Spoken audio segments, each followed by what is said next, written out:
রবীন্দ্রনাথ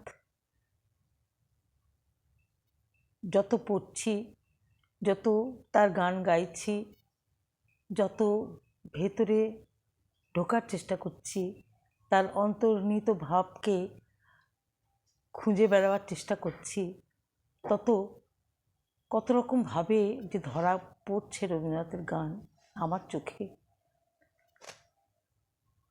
আমরা ভেবে আশ্চর্য হই। কবি, সাহিত্যিক মানুষটির মধ্যে যে বিজ্ঞান চেতনা কত প্রচ্ছন্নভাবে ছিল, সে যে কোনো বিজ্ঞান, মহাকাশ বিজ্ঞান, ভূপ্রকৃতি বিজ্ঞান,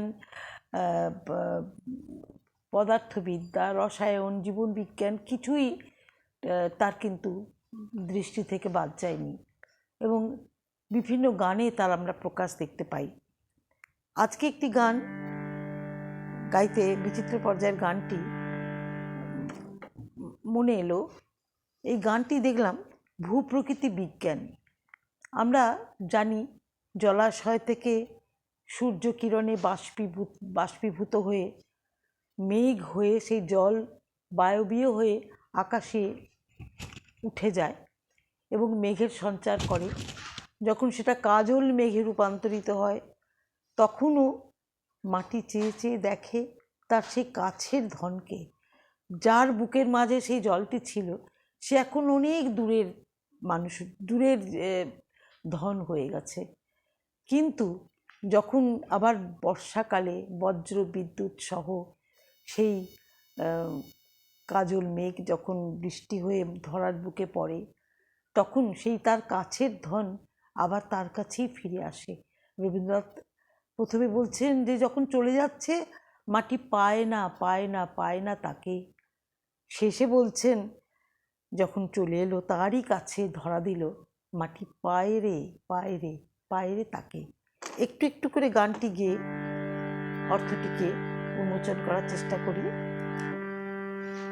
মাটির বুকের মাঝে বন্দি যে জল মিলিয়ে থাকে, মাটি পায় না পায় না, মাটি পায় না তাকে।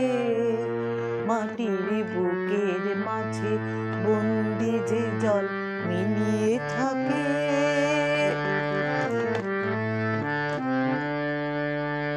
যবে কাটিয়ে বাঁধন পালিয়ে যখন যায় সে দূরে আকাশপুরে গো, তখন সজল মেঘের কাজল ছায়া শূন্যে আঁকে, সুদূর শূন্যে আঁকে। মাটি পায় না পায় না, মাটি পায় না তাকে। মাটির বুকের মাঝে বন্দি যে জল মিলিয়ে থাকে। যখন আকাশে উড়ে গেছে তখন মাটি তাকে পাচ্ছে না, তার কাছের ধন সে দূরে চলে গেছে বাষ্প হয়ে আকাশ পথে। শেষে বজ্রতারে বাজায় ব্যথা বহ্নি জ্বালায়, ঝঞ্ঝাতারে দিগ্বিতিকে কাঁদিয়ে চালায়, তখন কাছের ধন যে দূরের থেকে কাছে আসে বুকের পাশে গো, তখন চোখের জলে নামে সেজে চোখের জলের ডাকে।